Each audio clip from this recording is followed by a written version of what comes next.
안녕하십니까. 책 속에 돈이 있다. 예민수의 경제책방 예민수입니다.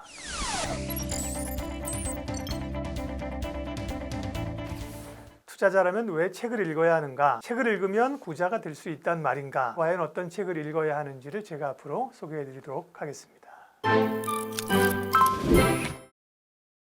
오늘은 정보, 소음 이런 얘기를 좀 해보려고 하는데요. 소음의 바다에서 우리가 살아남을 수 있는 방법을 알려주는 책 제목은 소음과 투자입니다.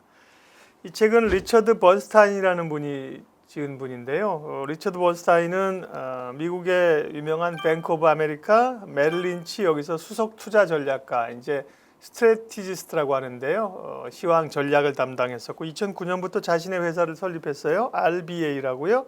리처드 번스타인 어드바이저. 이게 투자 자문회사 이런 회사를 차린 거죠. 그러면서 투자에 대한 여러 조언과 칼럼도 쓰고 있는데 특별히 우리가 정보를 어떻게 다루면서 투자에 활용할 것이냐를 알려주는 소음과 투자에 관한 책 가운데 몇 권 가운데 볼만한 책입니다. 우리 시대에는 사람들은 사실 정보를 원하잖아요. 정보를 원하고 뉴스를 원하고 소식을 원하고 이야기를 원하는데 예전에는 정보가 부족한 시대였기 때문에 정보를 많이 습득하는 게 중요했습니다. 근데 지금은 정보가 부족하지 않고 정보가 넘쳐나요. 정보가 너무 많아서 문제이죠. 그 가운데 진짜 정보를 골라내는 게 중요한 세대가 지금 됐습니다. 뉴스에 대해서 제가 재밌는 얘기를 하나 해드릴게요. 옛날에 그 미국에서 존 F 케네디 대통령이 암살당했잖아요. 케네디가 차를 타고 가다가 저격범에 당해서 암살을 당했거든요. 그러니까 기자들은 뭐예요? 완전히 긴급 뉴스잖아요. 이 속보 이걸 누가 먼저 보도하느냐가 정말 빅뉴스잖아요. 평생 기자들은 일생일대의 이게 정말 특종이거든요. 그러니까 모 기자가 주변에 막 갑자기 경황했는데 공중전화가 하나 있었대요. 공중전화 박스에 딱 들어가고 안에서 문을 콱 걸어 잠그고 자기네 회사에다 전화해서 케네디가 죽었다. 케네디가 죽었다. 그럼 사실은 왜 죽었냐? 몰라. 일단 케네디가 암살당했어. 그거면 끝나거든요. 근데 뒤에서 다른 기자들이 자기들도 전화를 해야 되잖아. 휴대폰이 없었든 뒤에 줄을 딱 섰는데 문을 딱 걸어 잠그고 계속 케네디는 죽었다.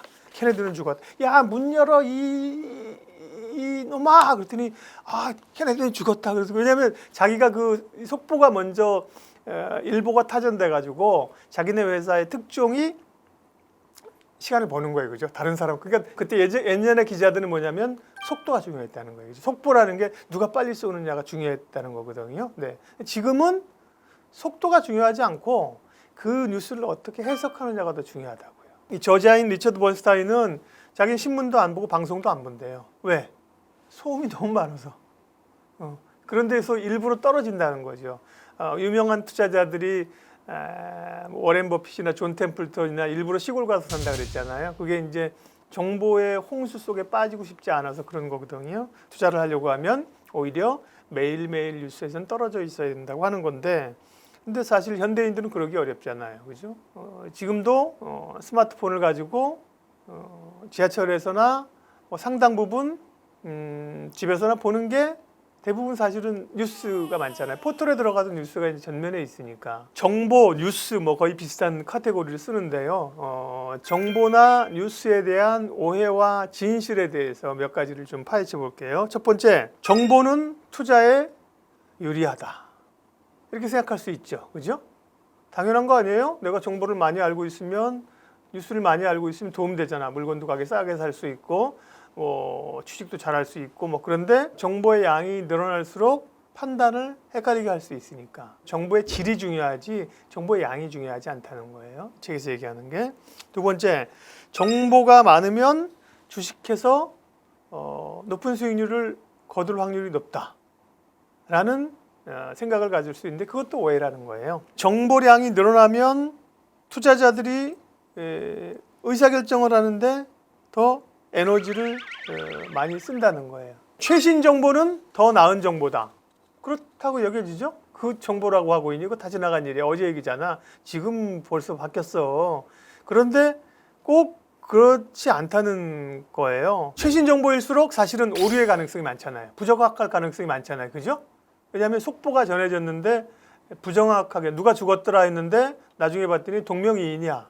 그런 경우도 있잖아요. 그죠? 오히려 이 질이 낮은 정보가 훨씬 더 빠르게 유통된다는 거예요. 사람들은 부정확하지만 뭔가 자극적인 뉴스는 막 퍼뜨리잖아요. 그죠? 정보 제공자와 정보 이용자는 동상이몽인 경우가 많다는 거예요. 자, 생각해 보세요.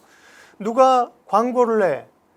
어떤 세상사가 그렇지만 어떤 제품에도 좋은 점이 많고 조금 안 좋은 점도 있겠죠. 불편한 점도 있겠죠. 예를 들면 뭐 아이폰 같은 경우 젊은 분들이 많이 쓰고 좋지만 갤럭시보다 안 좋은 점도 있잖아. 그런데 그런 얘기 안 하겠죠. 광고하면서 좋은 점만 얘기하지 왜 나쁜 점을 굳이 얘기하겠어. 그죠? 그러니까 정보를 제공하는 사람들, 뉴스를 만드는 사람들은 좋은 점만을 제공한다는 거예요. 그런데 받아들이는 사람은 그것까지 생각하기 어렵다는 거죠. 비판적으로 바라보기 어렵다는 거예요. 수용자 입장에서는 수많은 정보에 그냥 노출돼서 그걸 사실로 받아들일 가능성이 높다는 거죠.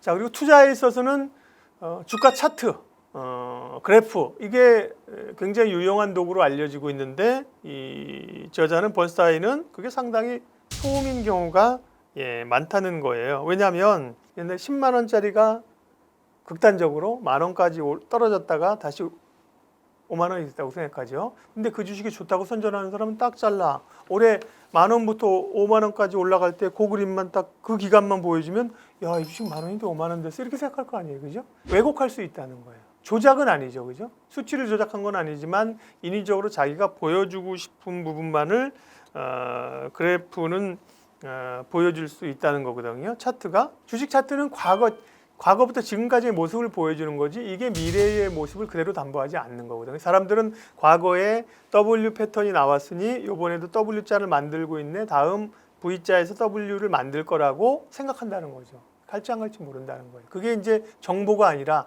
과거에 이런 패턴이 있었다는 정보가 아니라 그게 노이즈가 된다는 거죠. 정보를 좋아하시는 분들, 뉴스를 좋아하시는 분들 비판적으로 보고 주의해서 보라는 게 번스타인의 얘기입니다. 질 좋은 뉴스를 알아야 되는 거잖아요. 질 좋은 그렇죠. 네. 그럼 어떻게 해야 될까요? 일단은 이런 거죠. 신뢰가 높은 출처를 봐야겠죠. 저는 그런 거 굉장히 많이 봐요. 그러니까 저도 생방송 같은 거 많이 하는데 중간에 속보 같은 게 막 들어오거든요. 속보로 들어오니까 아까 얘기한 것처럼 순간적으로 판단하기 굉장히 어려워요. 초기 정보들은 이제 일부분의 정보들만 헤드라인만 오거든요. 그럴 때 신뢰하는 건 뭐예요? 이 출처가 어디냐? 이걸 보도한 사람이 어디냐? 평상시에 믿을 만한 그 언론사 미디어라고 하면 상당히 신뢰성이 있는 거죠. 결국은 이제 행간을 읽어야지, 행간, 뉴스를. 좋은 뉴스를 보는 방법은 뉴스를 제공하는 사람의 의도가 있는지, 출제자의 의도, 행간, 창의적 생각, 네, 이런 게 필요한 거죠. 주식 정보 채팅방 네, 있네요. 네. 엄청 비싸게 돈을 주고 입장할 수 있는 그런 방도 있잖아요. 있죠. 그런 방에는 정말 질 좋은 뉴스가 올라오는 건가요?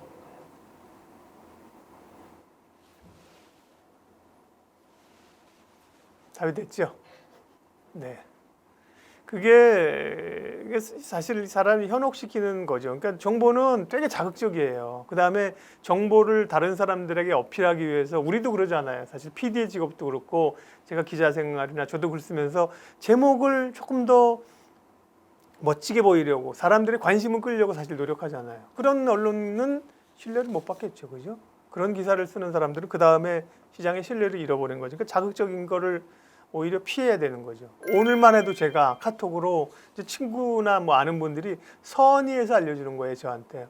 이런 기업, 이런 뉴스가 앞으로 나올 것 같아요. 이런 기업 내 관종이다. 관심 종자가 아니라 관심 종목이다 이러면서 알려주시는데 그분들 선의로 알려주는 거거든요. 그런 종목을 제가 책피디한테 하나 알려줬어요. 친구가 종목 알려달라면서요. 땡땡 종목 알려주세요. 그러면 야, 그거 네가 알려주는데 정말 그날 샀는데 오늘 10% 올랐더라. 그래서 내가 10% 오르고 딱 팔았거든. 밥 사줄게. 이런 사람 거의 없다니까. 야, 10% 올랐는데 내일은 어떻게 되는 거야? 계속 물어봐야 돼요. 자기가 주도적으로 하는 게 아니기 때문에.